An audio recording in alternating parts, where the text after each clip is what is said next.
thank you to the panel members for coming, and audience, please sit down. Audience in the back, sit down. I'm going to call names. Theo, sit down. Okay, so now for more comment and I think some different perspectives, we have a wonderful panel. They're each going to make a brief opening statement, and then I'm going to ask them some questions, and then we'll give the audience a chance to ask questions. We're going to start with Brad Wilcox, who is one of the authors of the report. He's the director of the National Marriage Project at the University of Virginia, and he's a professor of sociology there as well. He also wrote a book that I'm very fond of that some of you may want to look at called Soft Patriarchs, New Men, How Christianity Shapes Fathers and Husbands. Brad was one of the main organizers of both the event and this report. Belle Sawhill, my sidekick, who runs the Center on Children and Families and is a co-author of Creating Opportunity Society. And Belle's also the president of the National Campaign to Prevent Teen Unwanted Pregnancy, which is one of the sponsors of this report. And she's written a lot lately, as you can tell by the counter out front, on these issues. David Lapp is a research associate with the Institute. And this is, Jared, this is the order in which we're going to speak. So you get the last word. That was my intent, for you to be the brilliant last summer up. For the Institute of American Values. He's also writing a book based on interviews with young adults, and tentatively the book is called Love Like Crazy, Looking for Marriage in Middle America, which after all is our issue here. And then Jared Bernstein, who's a senior fellow at the Center on Budget and Policy Priorities. Many of you probably know formerly he was the chief economist for the Vice President of the United States and also the executive director, pertinent to this issue, of the White House Task Force on the Middle Class. Each panelist is going to make an opening statement, and we'll start with Brad. Okay. Thank you, Ron. I wanted just to begin by sort of underlining 2 points that we are talking about here. One is what we call the great crossover, and our term here is indebted to some research that the National Center for Family and Marriage Research has done on this topic. And the second kind of big concern we have here is the growing marriage divide in American life. Whereas we've talked about before, the college-educated are doing pretty well when it comes to marriage and parenthood, and Americans who don't have a college degree are not doing so well. But I think a fundamental question that's still sort of hanging over us, and part I want to follow up on Andy Cherlin's comments today, is, well, does it really matter that marriage itself is no longer as powerful institution when it comes to the rearing and the bearing of kids? Some scholars and journalists, such as Katie Roiphe and Judith Stacy, would say, well, so what? You know, kids can thrive in any number of family structures. It's time to stop wringing our hands, quote, over the decline of the family, unquote, and to celebrate the, quote, resourcefulness, energy, and intensity, unquote, of the new families in our midst. Now, as the son of a single mother, I can certainly acknowledge that many different types of families can do a great job raising kids. But as a sociologist, I must also say that the odds of other families doing so are lower. We've talked a lot about family stability today. And I think family scholars from the left to the right, who don't agree on much, can agree that family stability matters for kids. And in his recent book, The Marriage Go-Round, Andy Cherlin talks about how family instability is linked to a number of negative outcomes and says, quote, stable low-conflict families with two biological or adoptive parents provide better environments for children on average than do other living arrangements. And I could quote chapter and verse on studies that are basically making that point. But I think we have to acknowledge that the reality is that kids are more likely to experience instability in unmarried households, both in cohabiting and single-parent households, compared to households that are formed first through marriage. In our report, we find that kids born to both single mothers and to cohabiting parents are 3 times more likely to experience this type of relationship carousel compared to kids born to married parents. Now, of course, part of the story here is economic, and part of the story here is we've got a different national context in the U.S. Than we see in, say, in Europe. But even in Sweden, okay, even in Sweden, kids who are born to cohabiting parents are 78% more likely to see their parents break up compared to kids born to married parents in Sweden. And even in Sweden, there's a growing marriage divide in Sweden between higher educated Swedes who are more likely to have their kids in marriage and less educated Swedes who are more likely to have their kids in cohabiting and single parent contexts.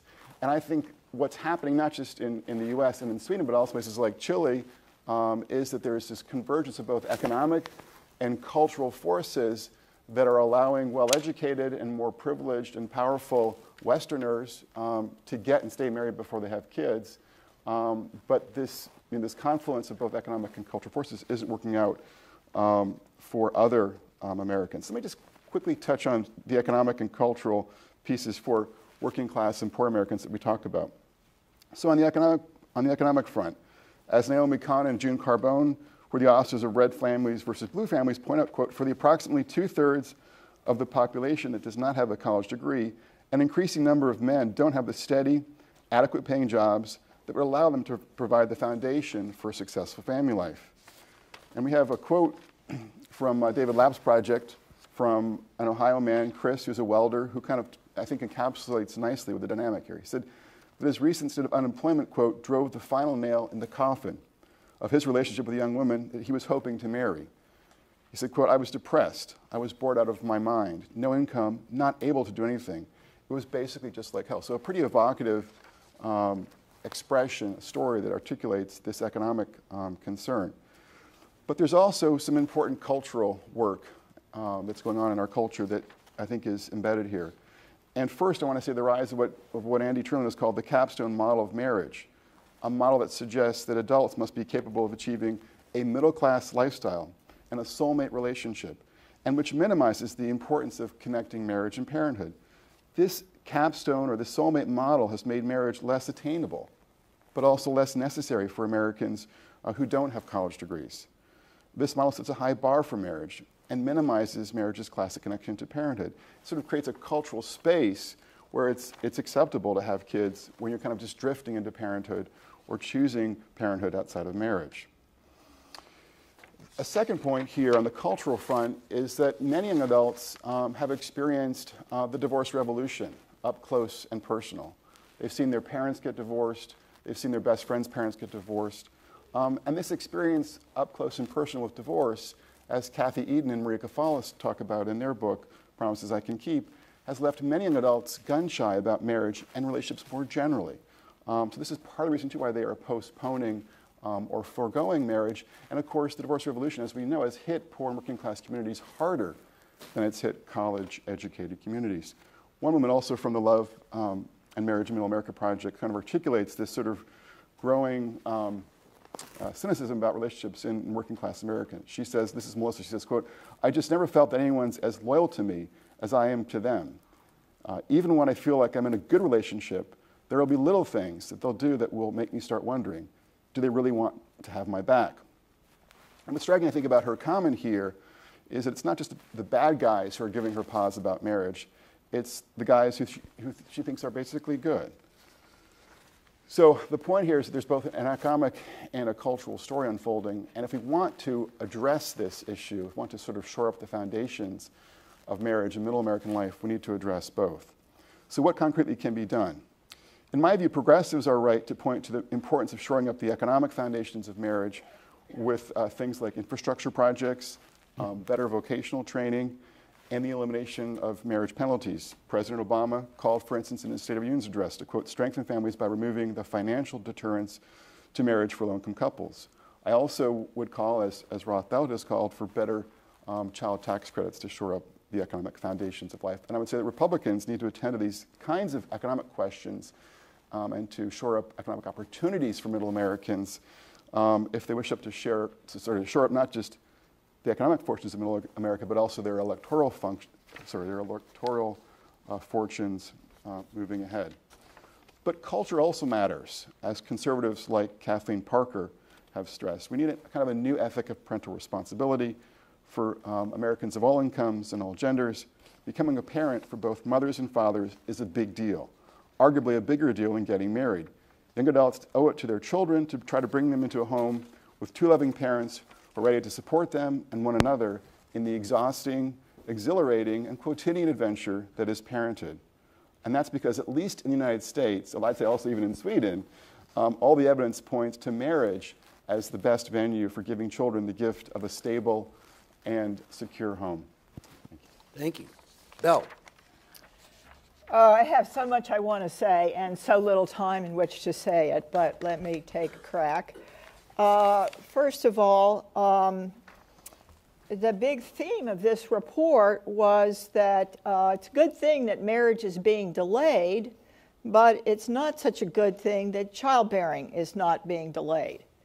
And the logic to me that hasn't been discussed a great deal so far, and in fact way too little in my view, is there's an obvious solution to that, which is not that we try to get everybody married at age 22, but we get people to delay childbearing.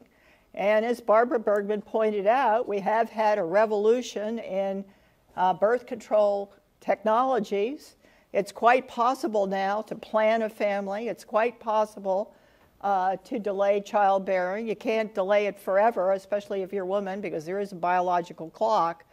But all of this discussion about what's the likely or the most the best response to this situation of the crossover seems to me to be thinking a lot more about how to make sure that people don't have children before they're ready.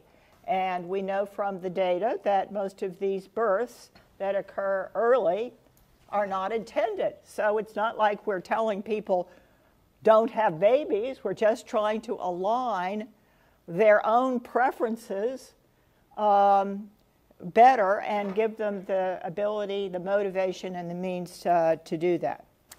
That's sort of my point one.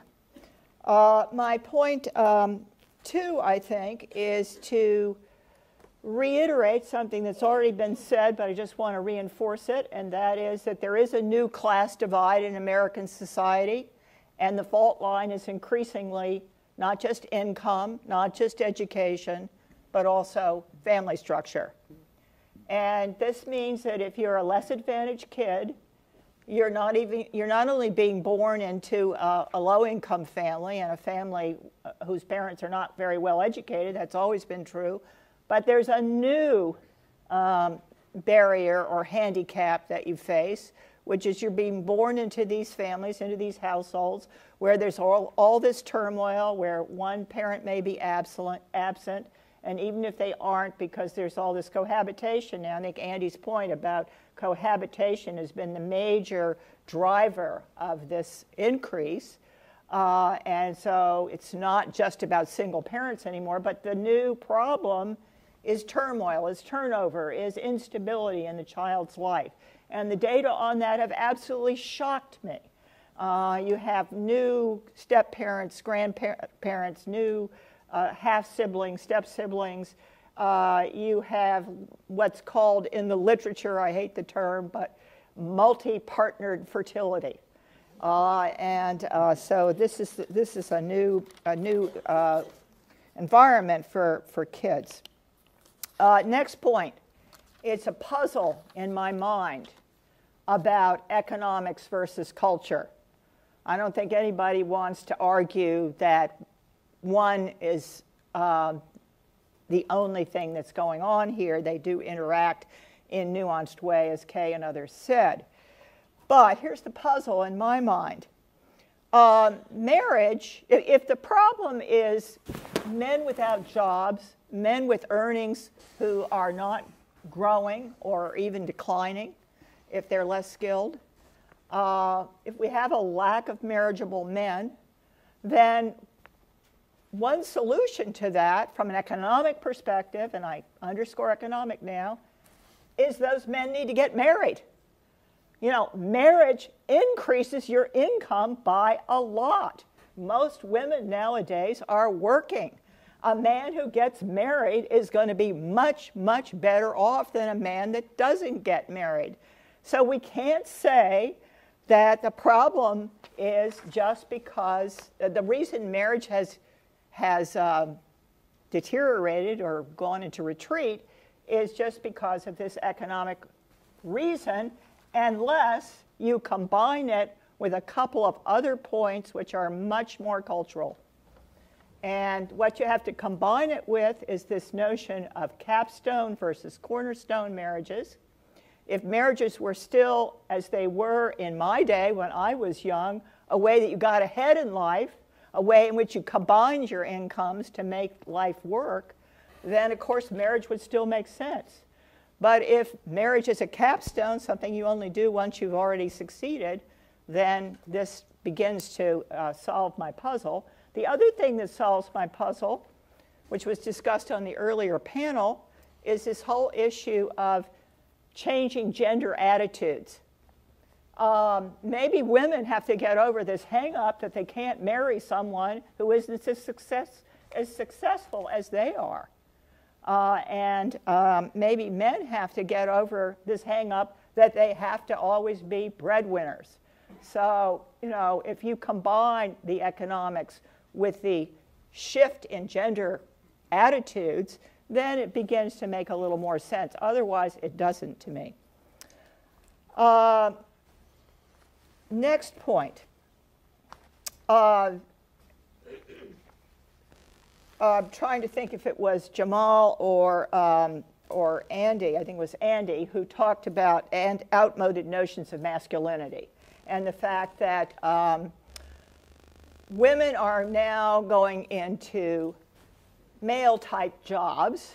It's okay for a girl to be like a boy, but the reverse is not okay. It's not okay for for men to go into what were traditionally female-dominated occupations. It's not all right for boys to act like girls. As he said, they get charged with being, you know, not masculine enough.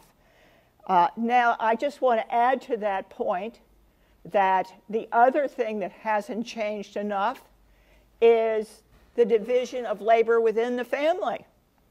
If you're a woman and you're going to get married or contemplate getting married and having children, you know darn well that you're going to get stuck with more than half of the childcare, the housework, the organizing, the trips, the keeping of everybody's schedule. Well, you know what it's all. even you know, arranging people's social lives still seems to be a woman's role.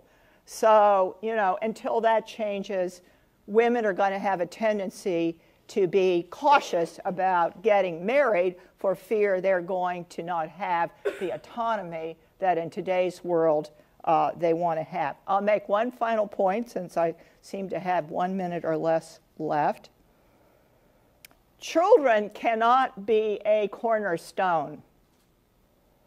Children are not something that help you get ahead in life. Children should be a capstone.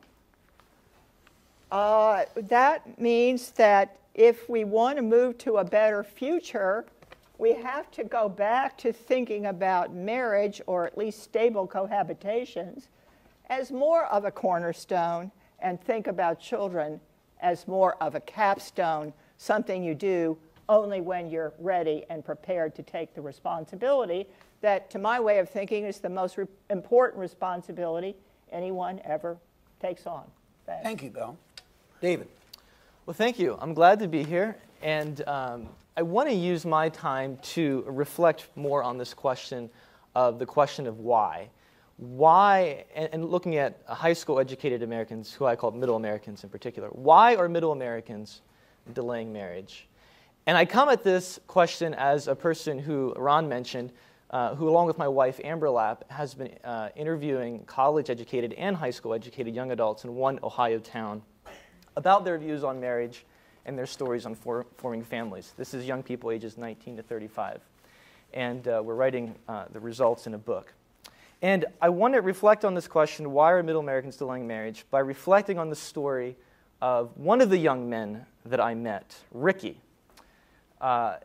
Ricky, 27 years old when I met him.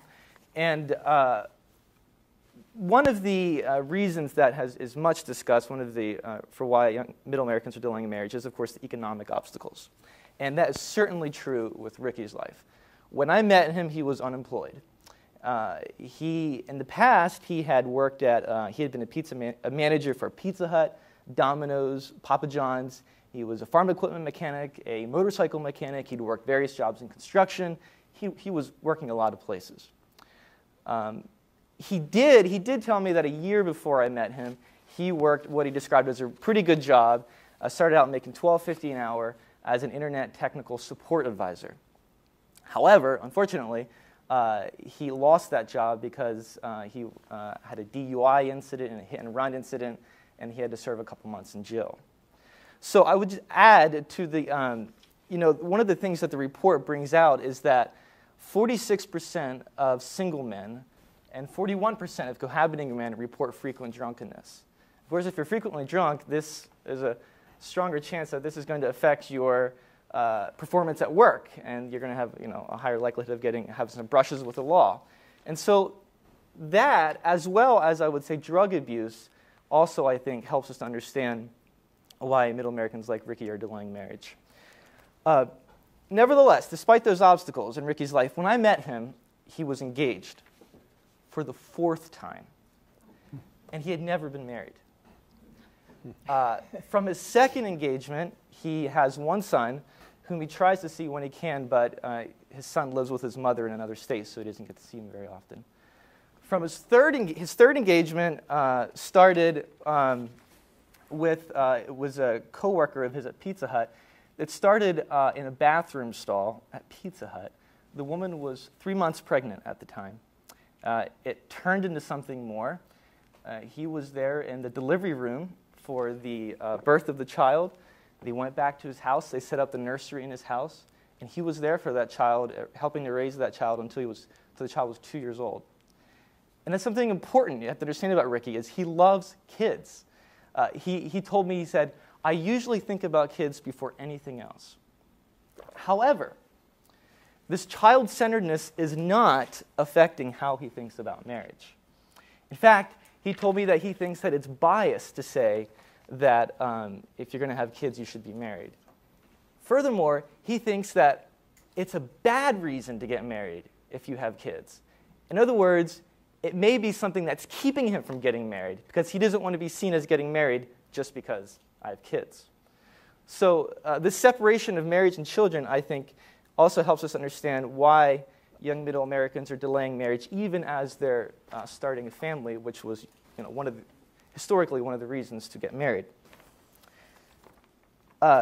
So Ricky meets Haley, his 4th fiancée, who would become his 4th fiancée. They meet online, and when I met them, they had a date and a venue for the wedding. And this is important, they were going to get married even though Ricky said, I don't see a point with marriage. I want to get married, but I don't see a point with marriage. Why do I have to put it in paper, he asks, if I know that I'm going to be with them for the rest of my life and if I love them? He said, it's kind of like contracts. And he said, what good ever comes from contracts, really? You end up getting screwed in the long run. Now, Ricky has good reasons to be skeptical of marriage. As a child, he watched his dad, a factory supervisor, in a drunken stupor, beat his mom.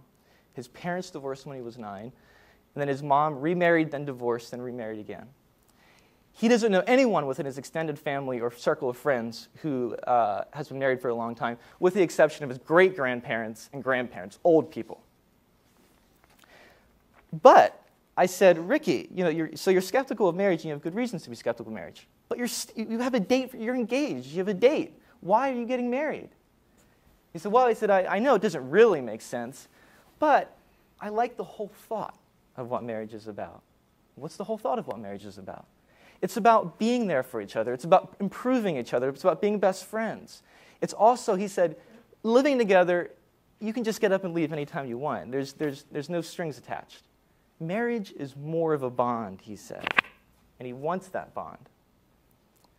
But I do think it's important that while Ricky, he may say, yes, I think that marriage is important for my life plan eventually, that aspiration for marriage is mixed with a kind of a skepticism because of what he's seen.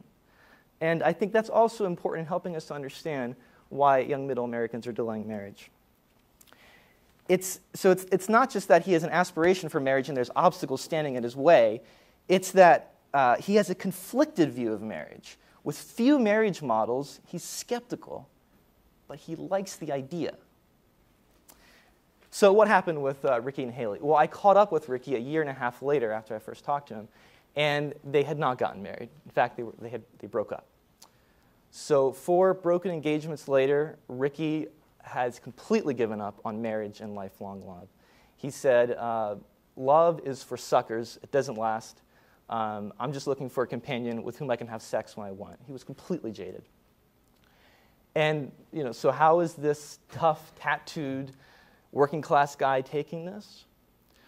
Well, he writes about his pain in poems that he posts on Facebook. He says, "With those I've trusted, I'm disgusted. It feels like my heart is broke and rusted. Why does my heart always have to get broke? Is love some kind of joke?" Why is Ricky delaying marriage? In addition to the reasons I stated earlier, there's a hidden part of the story here. And it's a part of the story that you see when you read Ricky's poems. You see here a crisis of trust. He's been cheated on so many times in his relationships. In fact, his last fiancée, Haley, cheated on him with her daughter's father. And so, what I realized when I first talked to him, he was having trouble trusting people. And by the end, he can't trust anyone. So that's an important part of the story. And I'll just end on this other final note. Ricky never got married. He's 28, he never got married, but he might as well have gone through several divorces. His emotional state is the same, and there are children in his life who have seen somebody they started calling daddy disappear. David, right. And so one of the things that the report brings out is that, yes, delayed marriage is contributing to a lower divorce rate, but I'm not sure that's a good thing for Middle Americans, because they're postponing marriage, but they're doing everything but getting married. In fact, many of the cohabiting couples we talk to say they're basically married. And the cycle of instability and the breakups, these take a deep emotional toll on these young men and women. And I think we owe it to them to listen, and we owe it to the next generation of 20-somethings to empower them to write a better script. Thank you. Jared Burns. And better poems. Sorry, that was mean. It was somewhat accurate, though. There's a lot of pain in there. So let me begin by being a little self-referential, which is that I spend all my life these days talking about economic and social policy, very much in the spirit of all the big debates that everybody in this town knows very well. But the only time I ever talk about culture is when I'm on this stage with Ron and Bell and others. I think the last time I talked this much about culture and its impact on social policy was when I did a little bit of a road trip debating Charles Murray, which was actually really fun. But my point is that I don't believe that the cultural side of these debates is at all alive and well in our social policy debate, although you certainly will find it, in the op-ed pages and in some of the work that very accomplished scholars are doing, like the folks we've heard from today. And I've come to the conclusion that culture is not very amenable to social policy. It's just not, at least in this country. And I thought that Andy Cherlin's report on some of the largely failed interventions that he described, except for Oklahoma, just kind of amplified that belief for me.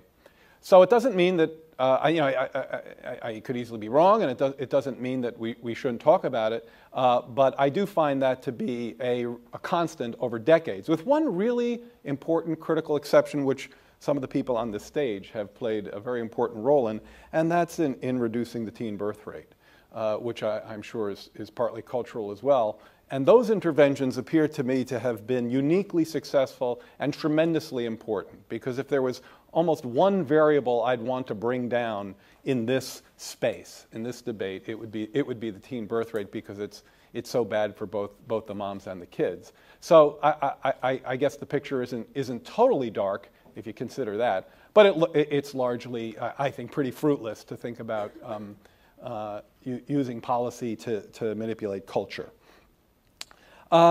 Everything's been said, it's just that we all haven't had a chance to say it. So I'll try to be very brief because I'm just going to be repetitive, and I don't like to do that, and be better to hear your questions. But I think just one of all my points, I think there was just one that hasn't been explored that much, although David really kind of got into it in a really interesting and microscopic way. By the way, again, as I was listening to David's stories about Ricky, it seemed to turn up the volume on this thought that I just shared with you. I don't see where, social policy obviously fits into that story. I just don't. I see where maybe therapy and I don't know, a lot of other things that you can think about that people like me don't, think enough about. But reading the report, I was struck by this. I actually, reading the report and looking at the trends, the head scratch for me is why so many people still get married. Yes. And I say that as someone who's happily married, in case my wife ever hears this. But when you look at why people have, I'm not a historian of marriage, and there are people in the room who are, so my view is that why get married? Well, historically scale economies played a role. We got married, had a family, they helped till the farm and all that. Obviously, that's by the wayside. You got married so you could have a sexual partner. That's no longer relevant. Expectations, very large role of expectations, which has been very much diminished. Again, in the spirit of David's comments, these things can have generational accumulation. So expectations are that you follow your parents' role, and as those roles kind of diminish over time, those expectations are significantly diminished. For commitment and bonding, and those are still probably real. And the other reason you get married is to raise kids together, and that seems to me to be still very alive. Of all the things I listed, that seems to be alive and well, although obviously not a requirement. Once you get married, why stay married? Well, lots of people didn't. And divorce rates, I guess, have come down from something in the 50% to something in the 40% range, so perhaps there's some improvement there. But you stay married in part because the transition costs out of marriage can be steep, the contract.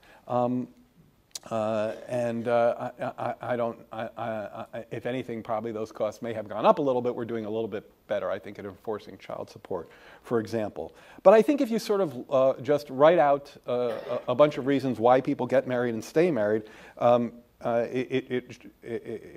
you might be more surprised that some of those trends that the paper is at least somewhat upset by aren't rising more quickly. And I guess I would ask the authors to think more about kind of a model for why we get married and stay married. And finally, why do we care if people get married and stay married? And I think in the context of our discussion today, it has to do, of course, with the kids. And I'm totally signed on to Ron's point earlier that kids do better with two parents. And then I was just going to go into a whole shtick about marriage versus cohabitation. But that point has been made so much that all I'll say is I was pretty influenced by a paper by the Fragile Family researchers. It was already now about 7 or 8 years old, but I remember reading this paper and I dug it up again for today. And it showed two things that I wanted to leave you with. One is there is a huge selection bias between married and cohabiting couples. If you simply just look at their characteristics, they're hugely different. The earnings of married couples the share with earnings above $25,000 is 28%. The share for cohabiting couples was 6%. The share with less than high school education among married couples was 15%. Among cohabiting couples, it's 37%. And I could go on. And that's why, like Belle made this point earlier, that when you get married, your income goes up. I'm not so sure that's right. I think the kind of people who get married are the kind of people whose incomes go up. So you have to be very careful about selection bias. That's also been a critique of your and Ron's work, which I think is generally right. But you kind of go into the data set and you find this, what do you call it, the success sequence. And my view is that a lot of those folks would have followed that sequence anyway. So I think you have to be careful My of the point, selection. Jared, is much simpler. It's simply that you add a second income. Well, that definitely is true. That's all. Okay. That's all I'm arguing. I cannot argue with that arithmetic. But when they did these regressions, so we care about people because about marriage, or they raise the kids, and the behavioral aspects, which again I thought the paper kind of just blew by this a little bit. It says that if you have two parents and they're married, the behavioral outcomes are better for kids. Well, actually, if you look at some of the statistical analysis, and this is one study, but I think there have been a few others that have shown the same thing. It is true that behavioral outcomes for kids are worse for married couples than cohabiting couples.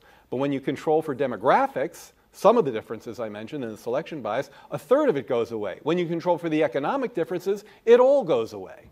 So this just emphasizes the point that Andy and others were making, that the issue isn't marriage versus non-marriage, it's family stability, and everyone said that, and I'll just underscore it. And I suspect that's where a better kind of bang for the buck in terms of outcomes would be, given my cultural biases that I mentioned earlier. We should focus less on marriage and more on stable cohabitation. Good, thank you, Jared. Yeah. All right, so You can keep it. a couple of questions for the panel. I want to start out with this. Listen to this. The United States should consider a comprehensive approach encompassing economic, educational, civic, and cultural initiatives to help 20-something men and women figure out new ways to put the baby carriage after marriage. This is the conclusion of the report. So here's my question. This suggests something akin to all-out warfare, that is a huge national problem, and we would be much better off as a country if we could address it. So the first question is, do you agree with that this is a major national problem, and that both public and private policy, communities and so forth, should address it? And if so, what would be the single most important policy to do so? I'm going to start with you, Brad. Ron, obviously I agree with the contention that this is and I'm not saying it's the most important challenge facing the country, but certainly one of the most important challenges is bridging this growing marriage divide in American life. And I would also agree with Jared that a lot of the challenges that we're addressing are not ones that are directly that can be directly handled by the instruments of public policy. So this is a challenge that's policy related, but it's also related to the culture and the civil society. We have to think about it in a more holistic sense. On the policy front, I think what I would want to do is to begin by addressing the penalties, the marriage penalties embedded in many of our policies that are targeting low-income families. And this is something that President Obama himself has articulated, as I mentioned before, and to do so for two reasons. One is I think that there might be some real material benefit for low-income couples and low-income families to doing this. But the second thing I think is it would help us to begin to address this cultural question issue in a way that, that debates about public policy often do. So even though public policy, in terms of just as a lever, can have sometimes only a limited impact on families, our discussions and our debates about public policy related to the family, I think, can be enormously productive in helping to shape norms and expectations about American family life. Anybody else want to weigh in? Jared? I'll just say very briefly, I don't know if I would call this as large a problem as that paper suggests, because I think it's a symptom of the economic problems that people have talked about so far this morning, particularly having to do with the quality of jobs, the availability of earnings and employment for non-college educated workers. I would say, and I was talking to my friend Gene Sturley earlier, and I asked him about, to what extent do you think the marriage penalty is playing a role here? And Gene talked about the cliff effects in many of our low-income programs. So I think we're on a similar page there. But of course, if you want to extend phase-out ranges, then you're invoking budgetary costs. Right. I would just add that I agree that any discussion of policy solutions is really a discussion about what's happening on the margins. Because I think the big thing that we as a society have to confront is, yes, about 80% of young people say that they aspire to marriage, but people's confidence in marriage is eroding, has eroded, and is eroding. And why should that not be the case? given the kind of, given especially working class America, given the high divorce rates and so forth. And so I think that's one thing that our leaders in America, we have to realize the reality of this, is that it's not just about moving some levers here and there so they can get their aspiration. It's that they want marriage, but what if it doesn't last? Bill, you want to add anything? Yeah, first thing I want to say is I'm really in favor of all these economic policies that would improve, life for those at the bottom, everything that Jamal talked about in terms of creating jobs and supporting low-wage work and childcare and all of that. I just don't believe it will have a big impact on marriage rates. I guess I think it is more cultural than economic. In fact, I could even argue that we don't even know the direction that we'll have, to the extent that people at the bottom, which includes a lot of women, by the way, are doing better. They may actually just decide they can afford to live on their own. Andy mentioned this when he said sometimes when women get into economic trouble, they move in with people they shouldn't move in with. Second point, I want to give you a shout out, Ron. Ron did a debate with what's her name, Kuntz? Yeah, Stephanie. Stephanie Kuntz in The Economist magazine, which is one of the best short debates I've ever read. And I don't think we had it out on the table this morning, but we should have, and so I'm giving I thought you'd be ashamed of it, so I didn't want to put it on the table. So I want to give a shout out for it. As Ron knows, and some of you know, when we wrote our book together, Creating an Opportunity Society, this was the one chapter where we didn't agree, and we had to say up front why we didn't agree. And I'm sorry, what specifically is the argument here? In The Economist magazine, it's a debate about the effects on children of being married or being in a single-parent family and all the related issues. Stuff, yeah. Sorry. That's all right. You brought up selection effects, Jared, and since you did, and I know that's an academic word, but this report I think is a great report, but this report doesn't sort out cause and effect, and they go in both directions, and I think all of the researchers who were involved in this know that, but we do need to be cautioned about that. And I've already told you what my main solution is here. I have nothing against reducing marriage penalties. Okay, don't give that solution. Doing a whole lot of other things. Don't give it, because I want to come to that right now. I want to okay, make this all a right, major okay. question here. I want to end on something that we actually know a lot about, and we could do something, I think. So if you look at the numbers, if you look at the teenage pregnancy, the numbers are wonderful. Every year except 2 since 91, they're going down, down, down, down. Now, let's look at the 20-somethings. And they're going up, up, up, up, up, up. And we, as Jared pointed out wisely, we have a lot of programs. We have random assignment evidence for teenagers that they reduce pregnancy. 20-somethings, not so much. If we're going to do what you said, Belle, we need policies or something to change in the civic culture, to what Brad said, that is going to reduce the births out of wedlock among 20-somethings. So what are we going to do to reduce the birth rate among 20-somethings? Let's start with you, because you were the first to bring it up. Well, we have some policies in mind. Just to state the obvious, let's make sure that Medicaid is available up the income scale to cover birth control. The most effective forms of birth control, are not very well known amongst these 20-somethings. We know that from data that the National Campaign has produced. They don't know about long-acting reversible contraceptives. They don't use them. They and their partners are still stuck on what I would say are the old-fashioned forms of contraception. But it's expensive. You've got to go to a doctor. And so the first thing to do is to, reduce the access and the cost barriers. That's just a no-brainer to me.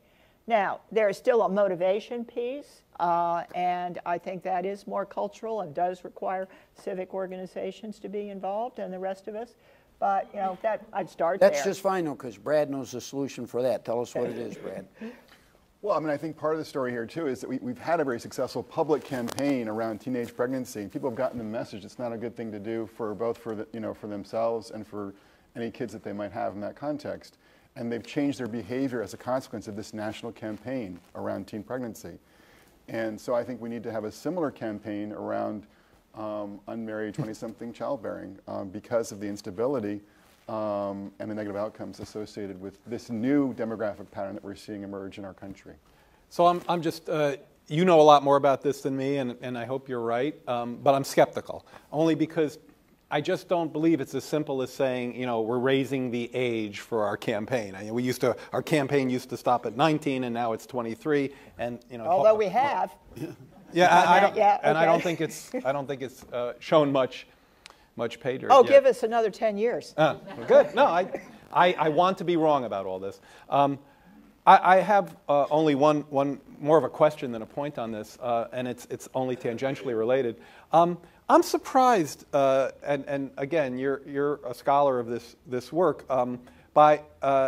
So you probably are speaking from things I'm surprised that you argued, Bell, that so little is known about the impact of this kind of less marriageable male phenomenon, the impact of increasing, say, male earnings or employment opportunities on marriage, on the kind of outcomes we're talking about today. And I'm not saying you're wrong, but I think it would be really good for people to do research on that using longitudinal data, right, to actually see if there is a relationship between men improving their economic status and the kind of outcomes we're talking about. I thought there was more proof in that direction. Let me just finish. We can have a longer conversation about that, but at least that the sign was well established. So I, because I did, my dissertation is already like 3 decades old, and I did that, and I found that the sign went in the predicted direction, and it wasn't a tiny effect. Well, and Bob Lerman's work at the Urban Institute suggests that it goes both directions. That men's earnings predict their entry into marriage, but then also controlling for their earnings, men who get married, make about 18% more than their similarly credentialed peers. So it's once again, it's a chicken and egg, question we're having, but they go both ways. Here's the confusion very briefly about that. If male earnings are not going up or are stagnating or declining, and women's earnings are continuing to go up quite strongly, and you don't look at the one relative to the other, you miss the story here. I had both in my work.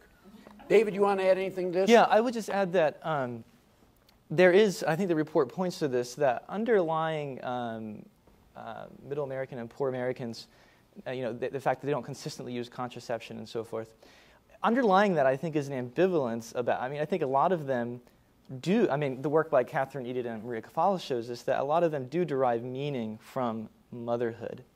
And I know a lot of the women that my wife Amber has talked to in Ohio that they want, having a family is something that is important for them eventually. And so I think that no matter how much we, put the contraception message out there, I think we're still not getting at, I think, an underlying kind of desire here, and it's a very human desire. And it's desire, if you're, your young 20s, you're beautiful, you see a sexy guy, and you want to have a family. Take off your glasses, and you'll be even more beautiful. That's not always true. That's not always true. I couldn't resist. This is getting steamy up here. So let's get away from the panel here and go to the audience. Same cautions. Let's have quick questions, and we'll have several of them. Go ahead. Right, there, right here on your left. Yeah, there you go.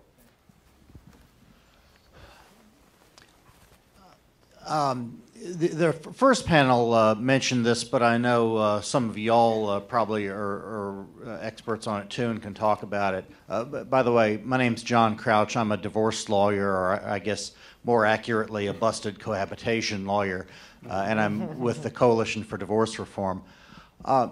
The HHS study that found no effects from relationship education programs. I was wondering, A, was it just that these programs don't help promote marriage and get unmarried people to marry, or do they also fail to increase marital quality and stability? because for 15 years I've been hearing about studies that say that programs like this moderately but consistently do help with marital quality and stability. And that question. where does this new study fit in? Does it discredit everything before it? Greg, you What's wanna it say mean? Well, I mean, Andy's right. I mean, there's, most of the evidence for these, programs that were designed to strengthen both unmarried and married relationships, primarily in low-income communities that were inaugurated under the Bush administration, have not worked out well. And the primary exception to that larger narrative is in Oklahoma. And so the question that Ross raises is, can we scale these, at the national level? And, frankly, I think the question's an open question. But of course, this same debate on the other side of the aisle happens around Head Start. There are, some, small targeted programs that work wonderfully for preschool education and preparation. But as a whole, Head Start hasn't worked out, all that well for kids across the country. And so I think if you're skeptical about these programs, you should be equally skeptical about the success of Head Start. But the bottom line response to your question is that, the record is mixed, and I think we should have a certain degree of skepticism about the possibility of scaling these types of programs at the national level as we continue to kind of look at how they're playing out year after year for these couples. You can bring a little bit better resolution to your question by saying that most of the previous research, and it was a large literature, was reviewed by HHS in a very nice review paper, were with middle-class couples. And there were effects. They weren't always huge, but across the studies, there were effects. This was the first time it had really been applied to low-income couples who generally can't afford this kind of, because most of the middle-class couples bought it themselves. So the news on low-income couples is not encouraging, with the exception of Oklahoma. But the previous literature on middle-class couples, the marriage education and all, financing and all that, does appear to have some effect. Next question. In the back, all the way in the back. Got to be quick. Hi, Gene Sterling from the Urban Institute. I want to re-engage this issue about whether economics matter. And sometimes signals combine. So government sends a signal. There are hundreds of billions of dollars of marriage penalties on low-income people. There are hundreds of billions of dollars of marriage bonuses for higher-income people and older people, which is sort of a strange way to set up a system.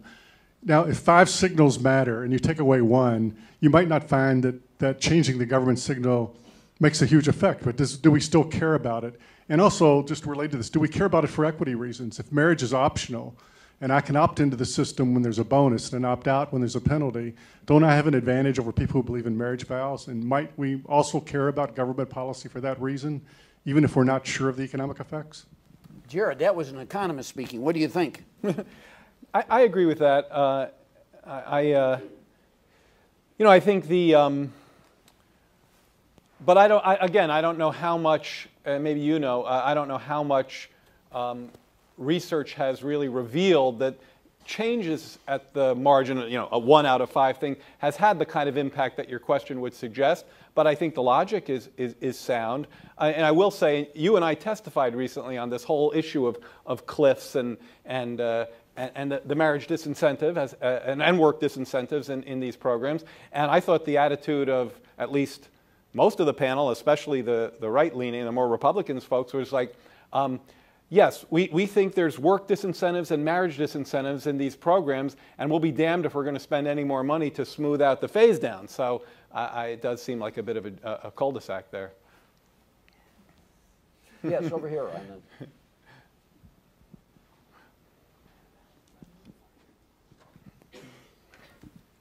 Hi, I'm Jennifer Roback Morse from the Ruth Institute, and I'm based in California. I just happen to be here for the day.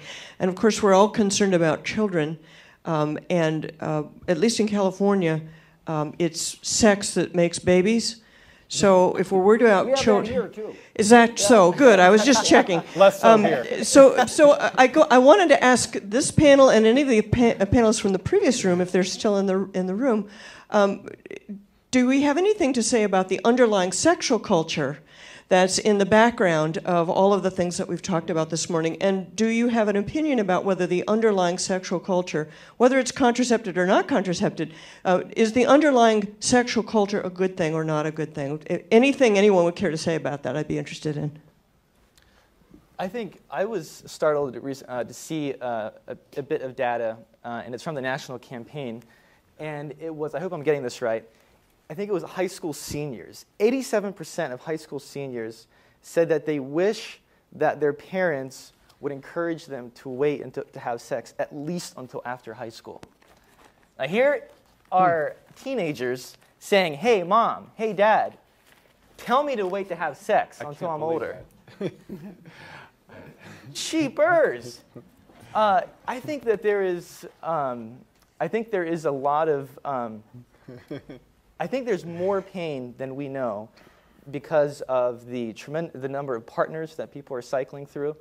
And I think many of the young adults that we're talking to in Ohio, they say, oh, yeah, I mean, well, you know, of course, I think it would be best if, you know, if we would have waited to have sex until marriage or something, but that doesn't happen anymore. That doesn't Jared happen. seems I find that statistic impossible to believe, but I'd love to see it. I mean, when I try to talk to my 13-year-old about a daughter about that kind of thing, she just gets disgusted and doesn't want to, you know, have a conversation. But I actually think the question is a very good one, and I worry a lot about the messages we're sending and the reluctance of parents to embrace, to talk to their kids about it. I think that one thing I would add to this discussion is I think that some 20-somethings, or the popular culture, is sort of the 20-something time is a kind of almost kind of a Vegas period. You know, like what happens in Vegas, you know, stays in Vegas and doesn't bleed over into your 30s, your 40s, and thereafter. And what I would like us to think about is when it comes to sex and relationships, to sort of see the 20-somethings really as a time when, you know, you should be serious. I'm not saying you should get married at that point, but you sort of take your relationship seriously because they're consequential, not just in terms of having kids, but also in terms of your own future. And if you kind of treat them well, take them seriously, your odds of forming and sustaining a strong marriage over the course of your life is going to be much better. Whereas if you kind of just treat it as a Vegas period, you're probably going to have a higher risk of having some difficulties, you know, later on down the road. Yeah, that's a good idea. Okay, last question. Go ahead, right here. Quick. Okay, I am trying to ask the question again. I think marriage was fundamentally a religious institution as it began.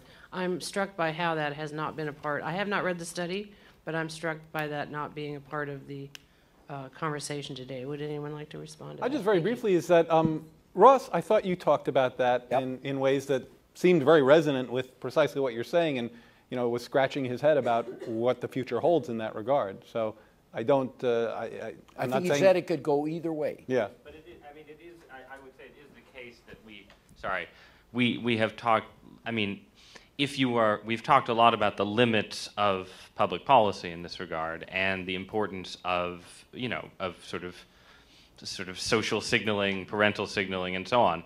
And it is very clear that the most obvious source, historically and still at the present day, for that kind of signaling are religious communities and a sort of religious ideas about marriage.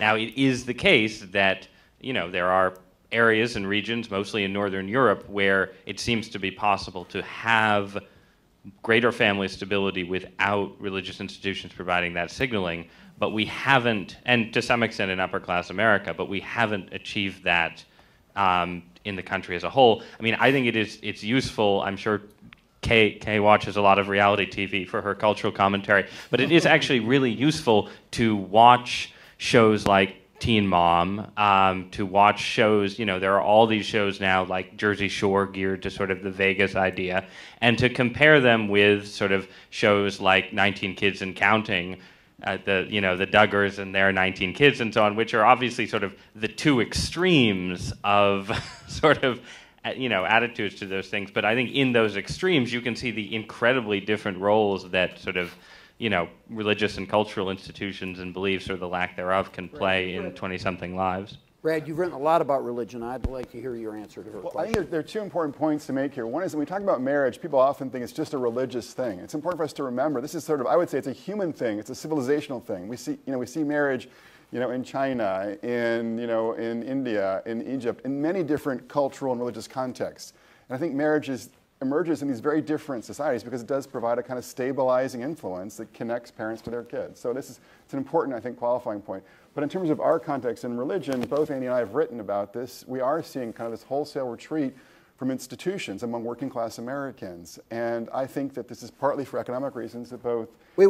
When you say retreat, you mean that they're not willing to say marriage is the right thing and so forth? I'm just saying that for I think a number of reasons, working class Americans who got a high school degree, for instance, particularly men, are becoming disconnected from institutions of work, religion, marriage, and civil society more generally. And this sort of crisis in working class America, particularly among working class men, I think is partly about economics and partly about some major cultural changes in the last 40 years. Okay. Can I make one point about this? There's a red-blue state divide on your question. The red states tend to be more religious than the blue states. Think South versus Northeast. The red states have a lot more problems, if you will, single-parent families and so forth, unwed childbearing, than do the blue states. So the blue states have basically secular, liberal attitudes and more conservative behavior, and the red states have the reverse. Kind of interesting. Yeah, goes the other way. Okay, and with that, I don't know if that's optimistic, but thank you all for coming.